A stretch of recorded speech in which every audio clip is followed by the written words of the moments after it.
On today's episode of the Sports Mules, it's opening day in baseball, and Shohei says you can bet on it. The march to the Final Four starts today. Mulkey sounds like a marble red, and Fanatics does a good. And by it does a good, I mean they just did their job. They finally delivered what the hell I ordered forever ago. Good God. Wake up, Mules Nation. Time to dig in. Welcome to the Sports Mules. I am, as always, your opening day cheerful, work-giving earful, rhyming skillful host, Eric Heiner. However you're listening, whenever you're listening, thank you for making this show a part of your day. I really do appreciate it. It's a little gray today so far, but I don't care. It's opening day in baseball. It's opening weekend. It's always one of my favorite times of year, which means come Monday, after 3 games this weekend, the Mets will be 4 games out of first place. Red Sox fans will be plotting, mass end games, and Yankee fans will want to fire absolutely everybody. But that's what the season is all about, and I'm just excited to have it back. Not a lot changed in the offseason for basketball or for baseball this year. Last year we got the pitch clock, and we had the bigger bases, and we had the, you can only throw so many times the first before you could pick somebody else, and they get a base, and stealing was up, and it was just, games were quicker, game times dropped down. I thought it was a lot more fun, a lot more interesting, but I'm just glad to have baseball back, even though some of the things that we will be talking about in sports, but specifically baseball, not the greatest. Again, also, men's and women's tournaments are going strong this weekend, getting down to the Final Four.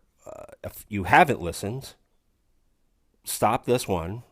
Go back and listen to my Sweet 16 Elite 8 Sports Mule Madness episode. We'll wait. Welcome back. Where I gave my picks. And the women's bracket also going on, and we'll get into LSU head coach Kim Mulkey and a few as well to discuss her and her just sounding like old lady, get off my lawn. But there's a tactic to it, and we'll discuss that a little bit as well. There's a new kickoff rule for the NFL that we'll discuss. I'll give you the little quick overview of it. I like it. I think it's a good idea. It falls in line with what the NFL has been trying to do, and I think maybe it'll actually open a part of the game that has somewhat been dead the last few years. So we'll talk about that.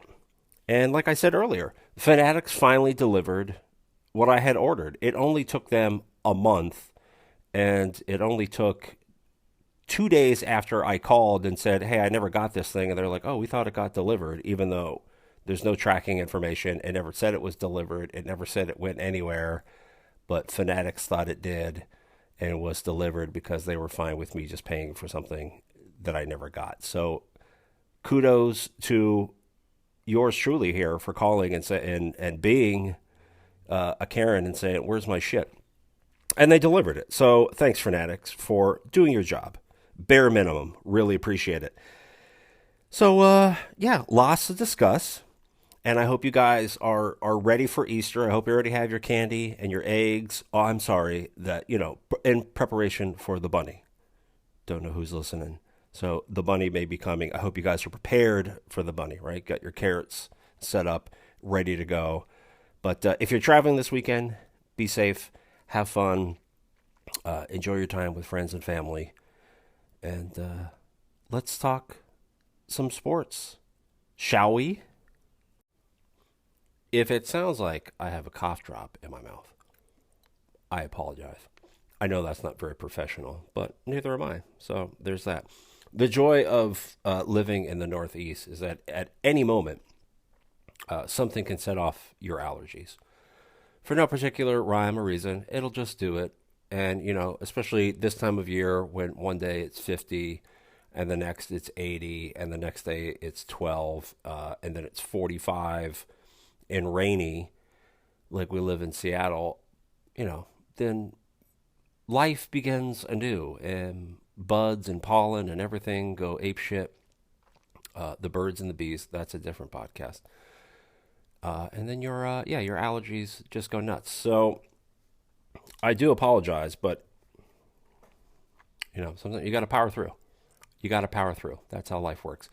So we'll start off today with something we kind of briefly talked about and touched on last week, which was the beginning of this whole Shohei Ohtani gambling, and his interpreter spent all this money, and it's incredible that how quickly things go and how quickly things can change.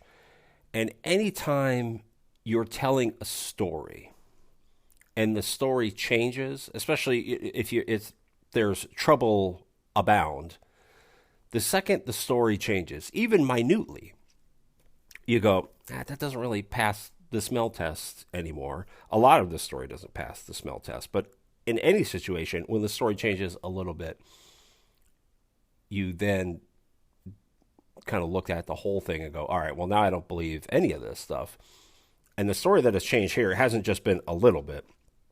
It has been a lot. And that is never good. It's never good for the individuals involved. It is never good for the organizations involved, especially not really great for a team that just basically spent, $750 million on one player to then have said player 6 seconds into his first game with the team then embroiled in a gambling issue. And I think, and we'll get into everything that's going on in this story here in a little bit, but gambling overall in sports is going to get worse as we go along, right? All of these leagues are in bed more with casinos, with online gambling. ESPN bought and has an online gambling presence. My beloved Fanatics has bought out and has an online gambling presence. 20 years ago, they didn't even want to have practice in Las Vegas because of gambling. They just didn't want to have that connection. Now we have 2 professional franchises there, and the next couple of years we'll probably have 4, if not more. I know there's a WNBA team there, but you know what I mean. So before, something that was, we don't even want to have the perception of being connected to gambling. Now we're just straight in bed at it. When's the last time you watch an NFL game where there wasn't a FanDuel or a DraftKings commercial every 8 seconds? They're all intertwined now. And this was going to be inevitable. And I know they all have rules about what you can bet on and what you can't. You can't bet on your own sport, or you can, but you can't bet on your own team, and you can only do so much money, and this, that, and the other. To which there's always ways around it. Okay? And there's Porter, who plays for the Toronto Raptors, who is currently, he's not kicked off the team yet, but he is suspended and being investigated because he was essentially betting on himself. He wasn't betting on the Raptors to win or lose or cover spread. Maybe he was. Maybe they'll find that out. But right now, basically, he was just betting on prop bets, a lot of them based upon himself, about how many minutes he would play, how many points he would score, how many this, that, the other. And he would make a bet on himself to be like, all right, Porter is going to score 9 points tonight. And he would play, and he would decide, all right, I'm gonna take the under. And he would do whatever he does. He would get to 8 points, and then all of a sudden, my knee, my back, my neck, and my back. Have himself taken out of the game, to which he scored 8 points, which was under the 9, and he wins. So you can control your own destiny on that one. So he's currently under investigation for that stuff. There's going to be more of that, right? We've had people in the NFL the last couple of years suspended for a few games, suspended for a season, for fantasy football, for betting on this, that, and the other. It's just going to get worse. And the story with Shohei here, and the issues with this, is Shohei is either somebody who has a gambling problem and use his interpreter to make the bets for him. He is either a very good, loyal friend who was trying to help his friend out, who also wasn't smart enough to not put his own name and information on money transfers that he was doing. And we'll touch on that in a second. Or he's a complete idiot who didn't notice that $4.5 million was missing out of his account for somebody that he probably gave access to his. Oh, here's my stuff. You can, do what you got to do to take care of the bills. Okay, I'm going to put $4.5 million over here. Yeah, that's fine. So either way, he doesn't. In any of these scenarios, he doesn't look good, right? And when the story first broke, first of all, there's the image of them when they're playing their game against the Padres over in Korea, and before everything breaks, and before the Dodgers fire the interpreter, there's video of him and his interpreter in the dugout laughing it up, having a good old time. You're gonna tell me they're laughing it up, and then 20 minutes later, your interpreter's fired for taking $4.5 million from you? I mean, that's a pretty understanding friend there. I mean, I get irritated when people take candy off my desk. And ESPN has a reporter, Tisha Thompson, who originally did the story, talking directly to the interpreter, asking, they did the research to ask what's going on, what's the story here. And he basically kind of mea culpa to be like, listen, I'm a terrible gambler. I'm not very good. I didn't bet on baseball, but I bet on all these other international sports and other games. And betting of any kind is illegal in California, right? There is no DraftKings or FanDuel or any of that stuff in California either. You can't bet. Went through an illegal gambler or an illegal bookie in California, got in the hole $4.5 million. Good Lord. One, Jesus, pick better. Two, don't. But she talked to him, and he said, I'm not good at this. I got it over my head. Me and Shohei, very close, and he offered to help me out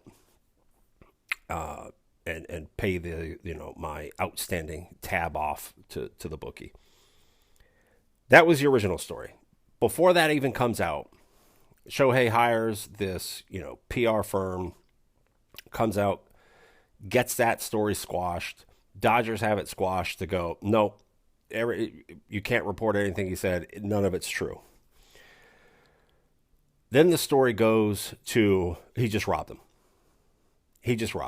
That's what it was. He took $4.5 million from it. So his interpreter on Friday is a degenerate gambler who's not very good, who has a very good loyal friend that helps him out. And he would be in trouble for illegally gambling in California. But that is no longer the story. The story is now this guy is a massive fraudster and thief who stole $4.5 million from somebody, which now equals jail time. So he might have got a little jail time for illegal gambling, probably got fined, community service, all that stuff, probation. Now he is a multi-million-dollar embezzler and thief who will be doing serious jail time. And if that's not true, right, if Shohei's a gambler and he's taking a heat for it, wow, I need these kind of friends in my life. And again, if it's not, it doesn't look good as well.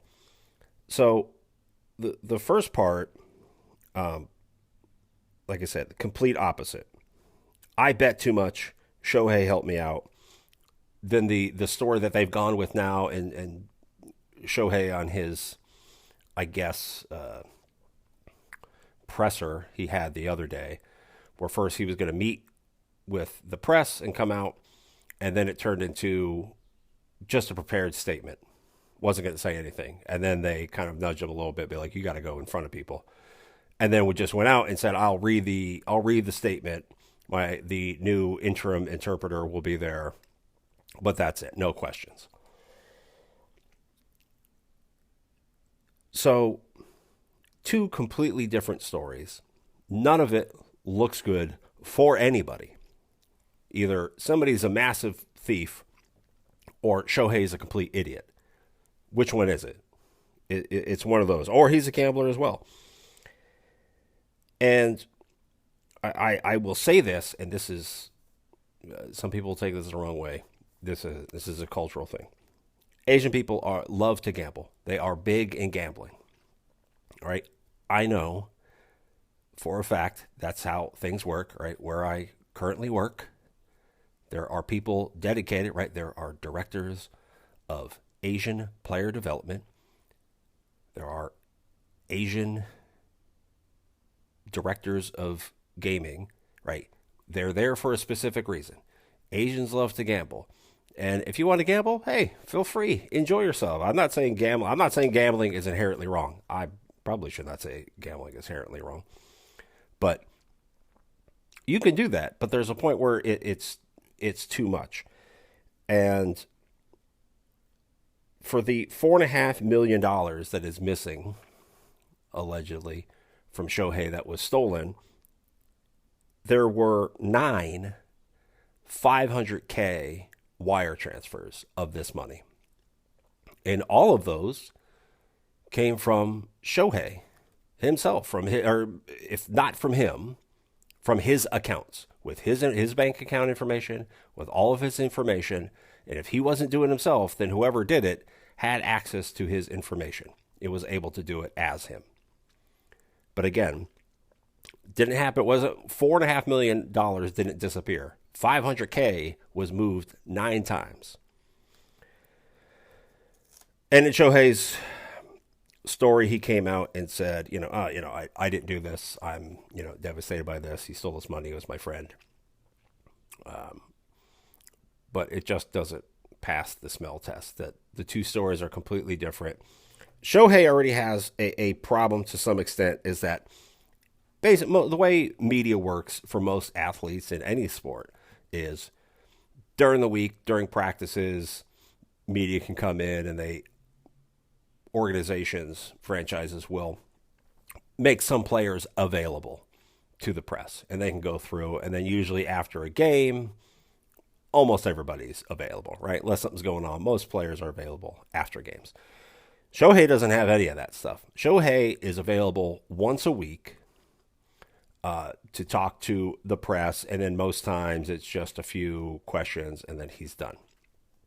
Which might be some of the reason why he did not go to New York, because I can't imagine any of that ever flying. Like, can you imagine if he signed with the Yankees, Yankee beat reporters being okay with, yeah, no, it's cool that he talks to us once a week?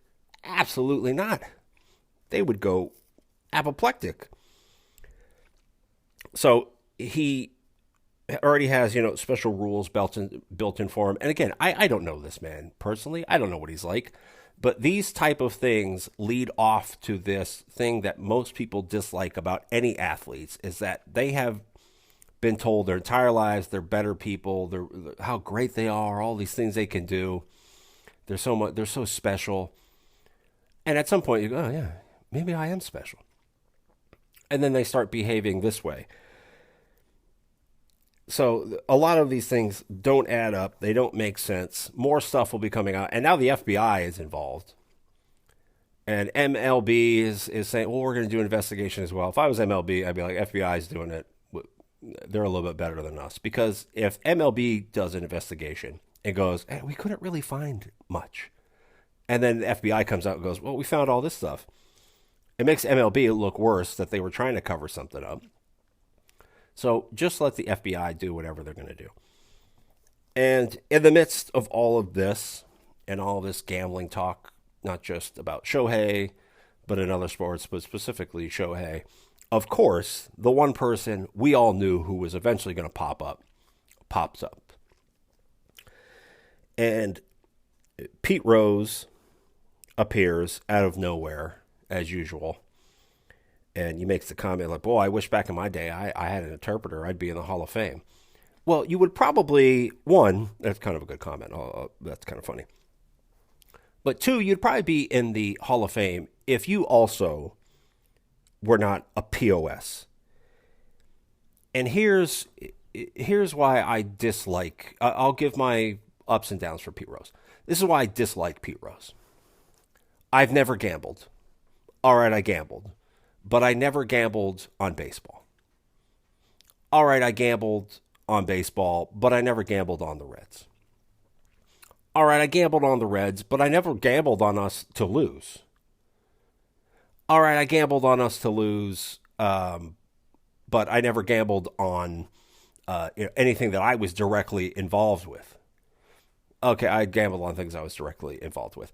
Every time he's talked, he's told, more truth, right? So he's gone decades now of lying and denying, and every few years he comes out a little bit more. Does Pete Rose, the player, belong in the Hall of Fame? Absolutely. So I would say Hall of Fame, put a plaque in there, put him in the Hall of Fame, put his plaque in, put all of his accolades in there, and then at the bottom, have your little sign that says Pete Rose was banned for life from baseball because of gambling. Don't have a ceremony. Don't do all this stuff. Don't give him the things he wants the most. He wants to be welcomed back, and he wants to stand up there with this Hall of Fame hat and give his little speech and do everything. Pete Rose is a piece of shit. Player, fantastic. Put him in. Pete Rose, the person, he can stay in Vegas and rot. And if Shohei is gambling as well on baseball in any fashion, get his ass out too. In any of these sports, any of these guys gambling while they're playing, enough of this. Your playing time is so short. You make so much money. You can't wait. You can't wait a few years until you get out to gamble. Then gamble on whatever you want the rest of your life. Gamble as much as you want. You're a player. You can't hold off a couple years. It's just insane. So for this story, basically, there's still more coming out. There's more stuff that'll be discovered and brought out to the media. But right now, none of this passes the smell test for me and for a lot of other people. And then if there's a case of how to handle a situation wrong, they have done it by the book. Change stories. Don't make themselves presentable. Don't answer any direct questions. Come up with prepared statements 6 days after the fact, after you're nudged into having to do any of it. And again, changing your story just doesn't look good. But I highly doubt, this is definitely not going to be the last we hear of this, but this will definitely not be the last that we hear of somebody in sports running into issues with gambling. What a perfect time to do this next story, as I'm, increasingly getting enraged from work. So, for those of you who don't know who Kim Mulkey is, she is currently the head coach of the LSU Tigers women's basketball team. She used to be the head coach at Baylor. I believe she won a national championship there. She won a national championship last year with LSU. And she is known for being, what's the best way to put all this? Animated, flashy dresser on the sidelines. She looks and sounds as if she has enjoyed some Michelob Genuine Draft and that was Miller Genuine Draft. Either one, probably that. And she has probably smoked a few Camel Unfiltereds in her life. And this week, or the end of last week, she decided to have a presser where she came out and essentially attacked the Washington Post for a story that they were getting ready to release. They had notified her on what she says is Tuesday and said if she didn't respond to a list of questions that they had given her by Thursday, they were just going to, release it. So she came out in her presser and threw a fit and said it was a hit piece. And they were just trying to interfere in their championship run this year. And she had hired defamation lawyers, and she was going to sue them if they came out with a false story. And she basically came out and hit all of the points that we've come accustomed to the last, 6 years or so, where you come out beforehand and you say, you can't trust the media. This is fake news. It's just a hit job. They just don't like me. They dislike my success. They're just trying to come after me for nonsense. None of it's real. It's all fake. Don't believe them, which is the way things go nowadays. A slight problem with all of that is they've been trying to do this for 2 years. They've been working on this story about her for 2 years. This whole time, they've been trying to get a hold of her for comment, to respond to these things. And all the time, she has denied them and just dismissed them, right? Which is also part of the game plan, right? Media wants to talk to you about something you don't like. You just ignore it and have it go away. And then when it gets to the point where they go, okay, well, we've been trying to, you're not responding, we're just going to put it out. Then you come out and just say it's all fake news and nonsense, and you can't believe the media because they're all liars. So clearly, and so part of this is something nobody knew about this story getting ready to be released to begin with. So Washington Post, to some extent, is probably thanking her for all this free publicity that they're getting. But sometimes this is one of those things, my lady doth protest too much. Anytime you get this mad, and I think we've all been in this situation in life, right? Either from ourselves, but from other people, the angrier somebody gets at things you're saying to them about things that they have done, a lot of times the anger they get, that just solidifies more that they've done it. And especially when they come back and start attacking you like this. So a lot of this, and they sent her the questions they wanted her to answer. So even if she doesn't 100% know what the article is about, she can see from the questions that she got that they wanted her to respond to kind of what it's about. And clearly she got this request, she read these questions, and immediately shit herself because she probably saw what they're going to say and is terrified of whatever truth coming out, because she knows what it's about, and just came out of it. And I'm sure some of it will be, because there's been stories about her through the years, about, I'm sure that she has like a toxic work environment, and, but she wins, right? The old adage. And, it'll be because she's a woman or whatever, right? But yeah, there'll be some unflattering things that will come out. But to go with this narrative of, it's a hit piece, like somebody sat down Sunday night and said, all right, I'm gonna get her. I'm gonna come and get her. It wasn't a hit piece. They've been working on this for 2 years. They've been asking you repeatedly to sit down for interviews. She says in the damn presser, go watch the presser. You can see angry Karen get off my lawn. Do you know who I am? So it's 2 years. It's not they didn't call you on Tuesday and say, we're doing this Thursday, we need information. They've been doing it for 2 years. You've been ducking them. So that's horseshit. And she has just refused and has followed, again, the game plan that we have seen the last few years, which is deny, attack the other person, destroy their credibility beforehand, and when the story eventually comes out, the people who already support her or already dislike the media because of, the last decade or so of that's what we've been trained to do. As soon as the story comes out, half the people are going to be like, I don't trust it. I don't believe it. She was right. It's a hit piece. These people are trash. To hell with the Washington Post. And on the Washington Post side, on any news and reporter side, when you do any kind of reporting and any kind of investigative reporting, like you have to be on point.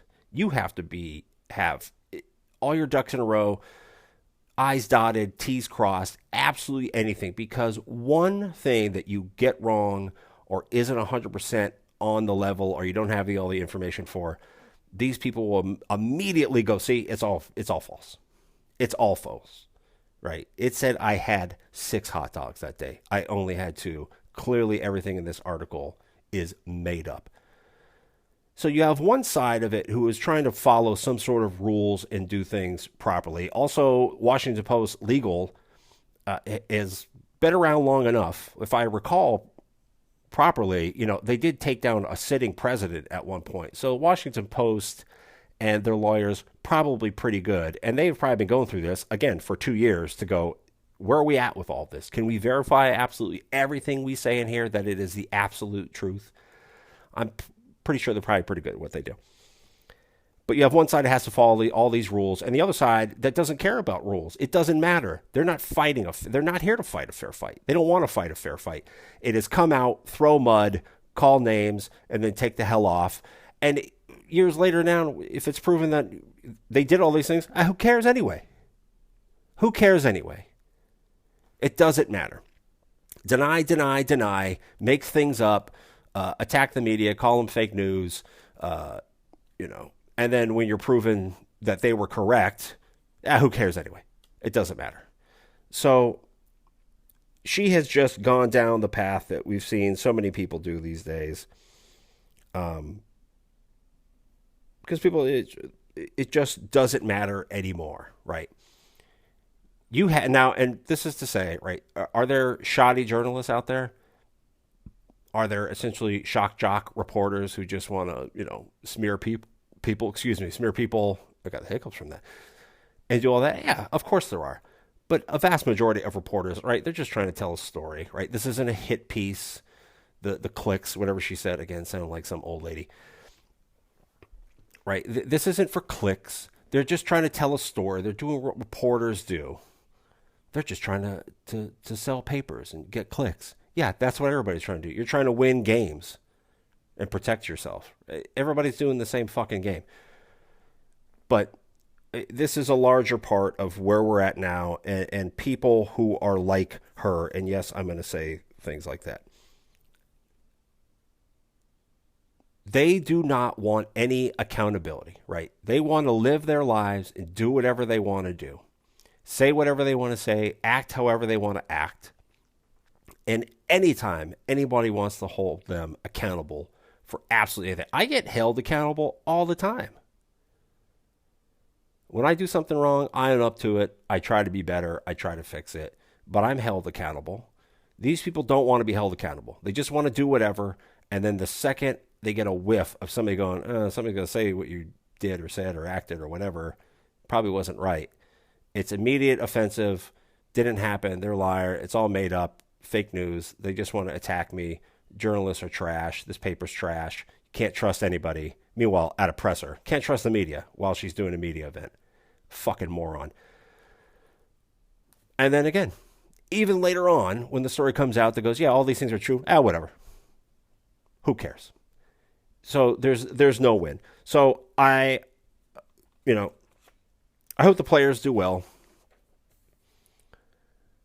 But if you've also seen the last few years from LSU and their players, they seem to match their coach. Although I've also noticed over the years, you never hear any of her former players coming out when things about her happen. And people go, no, that's not true. That's not how she is. She's great. It's a lot of silence. Sometimes silence says a lot. And also when, like I said, when you panic this much about something, last story is about a smell test. This one's about smoke and fire.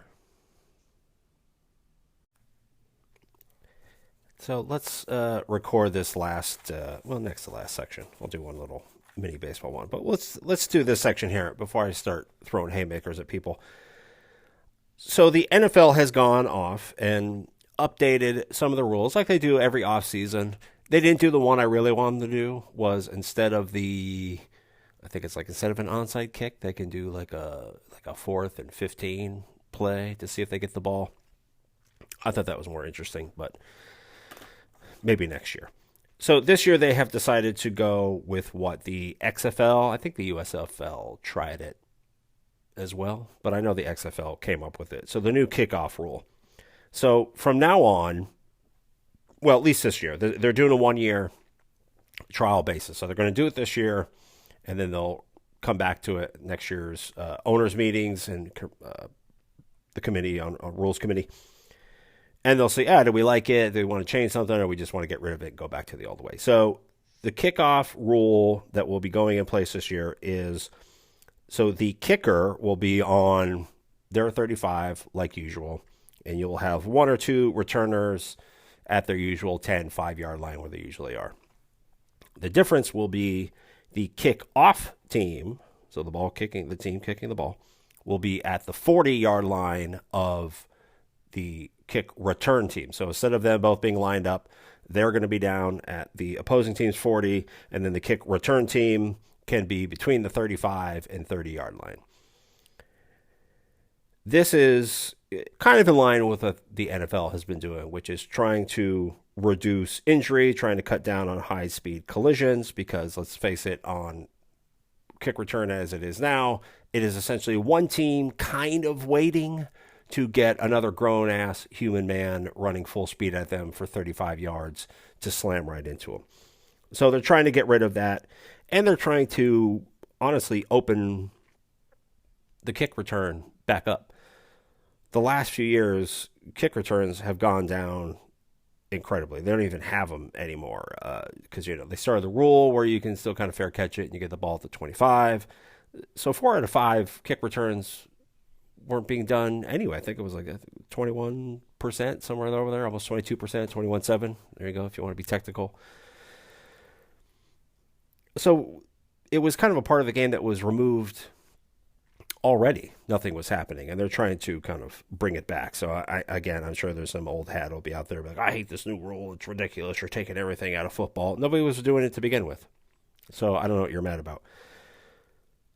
But it's in part of safety, and they're trying to also bring back some excitement into that part of it. So other than where everybody is lined up, there's a few other rules that are in there that make it intriguing, and that they are trying to make you have a kick return, right? So there are no more fair catches. They're gone. If the ball, and there's a landing zone as well, right, that they've fenced off. So from the 20 to the goal line is the landing zone, and that's where the kickers are trying to get the ball to go into, right? So there's no more fair catches. There's a landing zone. If the ball goes out of bounds, right? So if they just do like they've been doing the last few years where you see somebody just boom it through the back of the end zone, the touchback now comes to the 35-yard line. It was going to the 25. Now it's coming to the 35-yard line. And if you kick it if the ball lands short of the landing zone, or it just goes out of bounds in general, then they get the ball at the 40-yard line. So they are really trying to force kickers to, 1, kick it into the landing zone, and 2, have returners return the ball. And, we'll see how it goes this year. Like I said, I remember seeing it in the XFL, and I thought it was interesting, right? It brought something to the game that we don't see as much. The old special teams and Devin Hester, returning these kickoffs, that's been gone for a while. So we can have some excitement brought into it. And like I said, it's just this year. See how it goes. Can make some tweaks to it next year if they want, or they can just get rid of it completely. But I'm excited to see how this new kickoff goes. I think it can be interesting. And like I said, if depending on how a game goes, if the kicker makes a mistake, getting that ball on your own 40-yard line, that is a massive upgrade. And the touchbacks going from the 25 to the 35, those are massive upgrades from what you used to have. And I think it can really lead to, one, part of it is giving some of these special teams coordinators something new to figure out, something new to kind of game plan for, and see how field position works. Because it used to be like, I will just kick it out of the back of the end zone to get a 25. We don't have to risk a return. Now you could be risking a 35 or the 45 to give them the ball.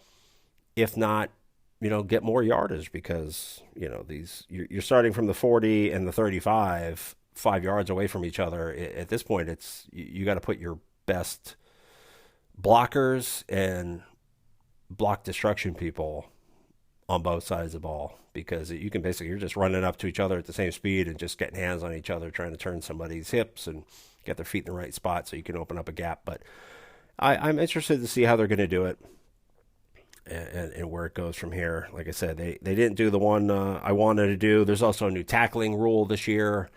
It's super complex. I'm not going to get into it. Part of me understands it. The other part of me is, we spent a lot of time teaching our guys how to properly tackle people to, one, reduce injuries on the person we're tackling, but also to reduce injuries on themselves and make it more secure and more stable that you can take them down. And this hip one that they're getting ready, the circle hip one, they're getting ready to outlaw. These guys are running at full speed. They're coming at different angles. They're trying to get each other. I think we're going to be getting ourselves into a point where it's going to be like targeting. Helmet to helmet, or helmet to upper body, or whatever whatever they're going with this week for what constitutes targeting. But again, somebody just ducks their head naturally. It wasn't intended to be. It wasn't targeting to off the bat, but just the way that it ends up because how everybody moved and the speed, it looks that way. I think this is going to be the same way. So we'll see how this is going to be. So a few new rules going in this year affect the NFL season. We'll see how drastic they end up being. Also, there's 2 games on Christmas this year. Nice little shot at the NBA on that one. So let's do a quick little MLB prediction for this year.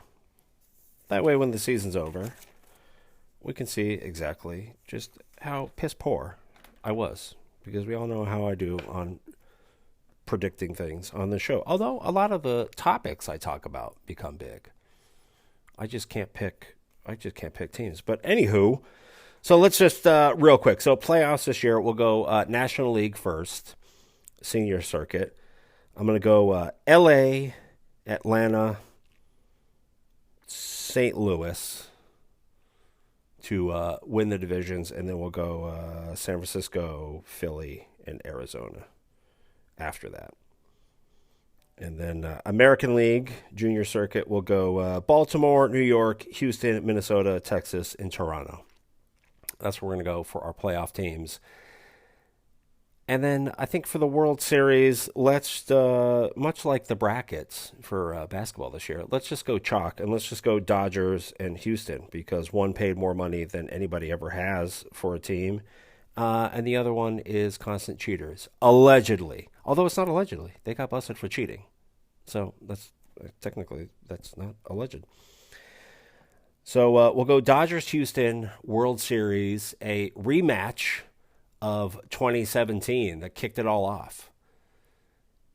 Dodgers on top this time. So Dodgers world champs.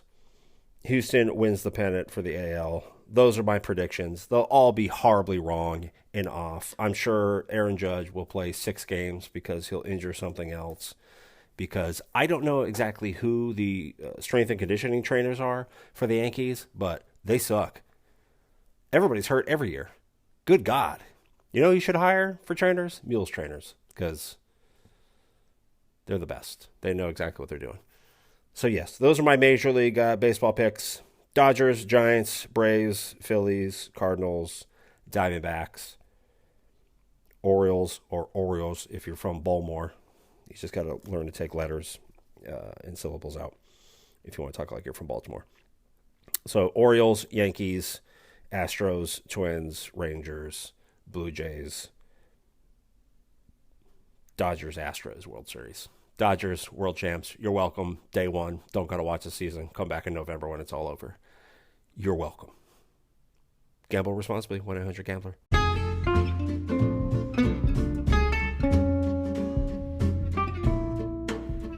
Well, that's it for today's episode, boys and girls. I hope you enjoyed it. I hope you thought it was thought-provoking. But go out. It's the first day of baseball season, right? I don't care if you don't like baseball. I don't care if you don't like sports in general. It's the American pastime, right? Be patriotic. Put a game on. Relax. Have a cold drink. Go get some hot dogs. Eat a hot dog. Just be completely unhealthy today. Prepare yourself for the weekend, right? It's Easter weekend. Just start it now. The hell with it. Just start it now. Enjoy yourselves. But like I said before, if you're traveling for the holiday, be careful, be safe, have fun. Just enjoy your time away. If you have tomorrow off or you have Monday off, like human beings get, that I don't get, enjoy yourself.